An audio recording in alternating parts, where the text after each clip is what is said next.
You know, when I was in search, they told me that it would be okay if I sometimes rode.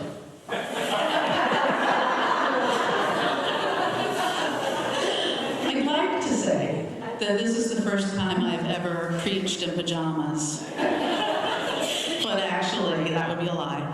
I did do it once before. I have a friend who's also a UU minister, and she told me that when she was in seminary, they had this term for those Sundays where you just couldn't make yourself get up and get dressed and get presentable and go into church. And so you stayed home on a Sunday morning. They called that the Church of the Holy Pajamas. And that really is our biggest competition, that church. But, you know, I like to think that you don't have to get, like Vicki was saying, you don't have to get all dressed up and presentable to come into church. We just want to say to you, come as you are, please. Please, don't let that ever stop you. So we were talking a little bit before about things that we used to think and things that we used to think were impossible that turned out to be possible. And some of the things we talked about were, you know, inventions. So you have the invention, for instance, I mentioned, of airplanes. And you have the invention of rockets that can take us into space. And as Vicki mentioned, you have the invention of computers that are in your pocket. By the way, they take pictures and you can talk on them and everything else, right? But there's one invention from our civilization that I really am not crazy about, and that is the invention of perfection. Yeah, perfection, or really the invention of the concept of perfection. Perfection, what does that even mean?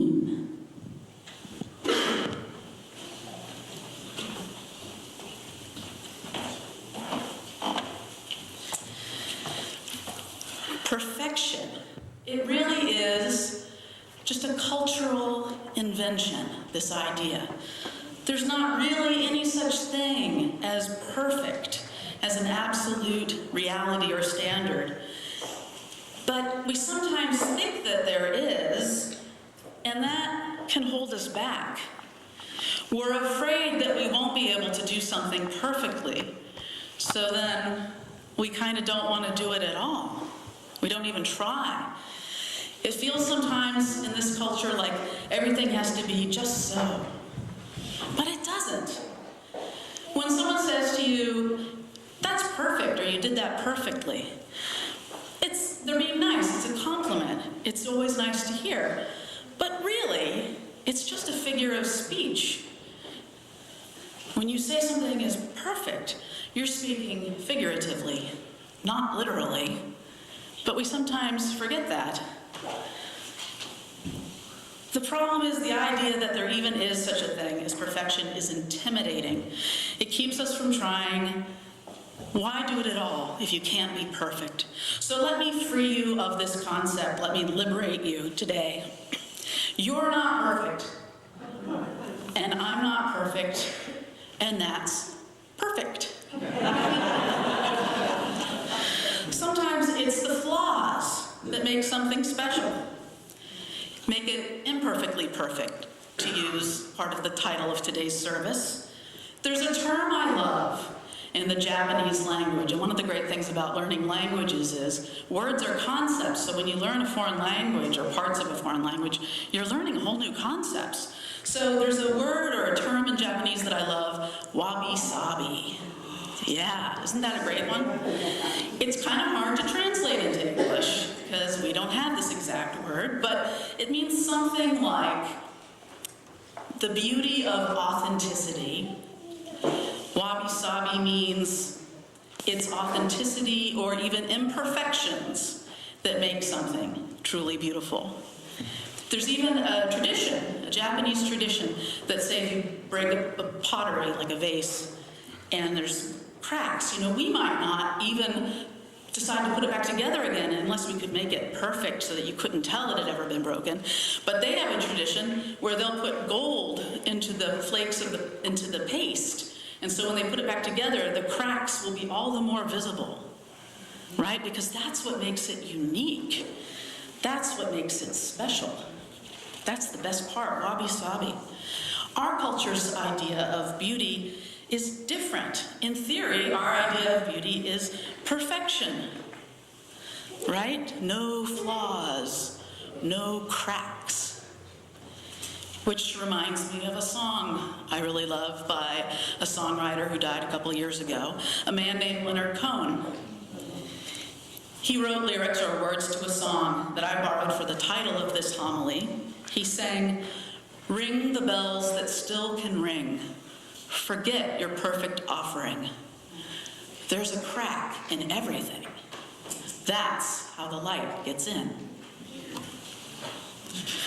Cracks, imperfect offerings, are beautiful.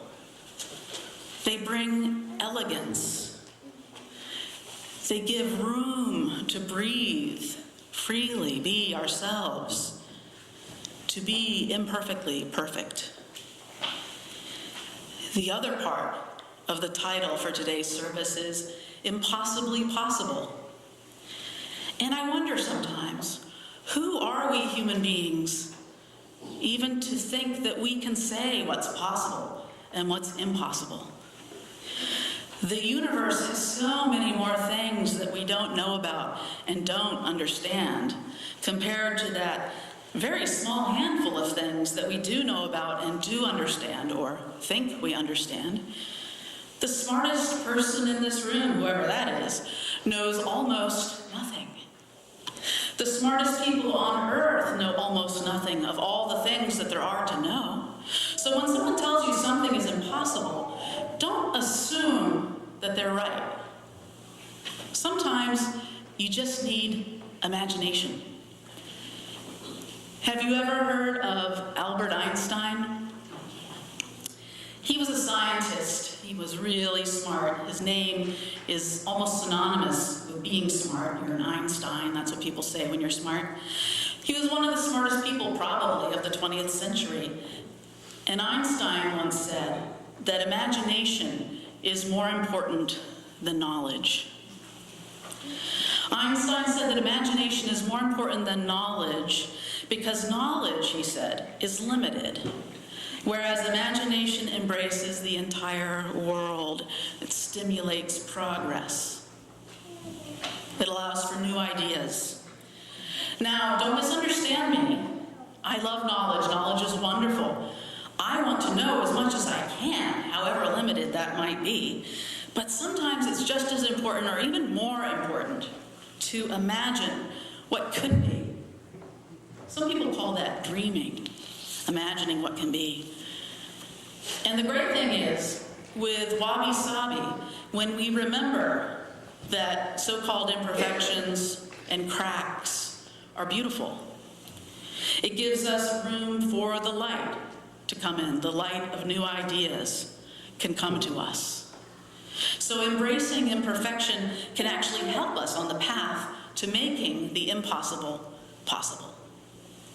There are so many things that are true today, as we said before, things that exist today, inventions, laws, realities, that we used to think were impossible.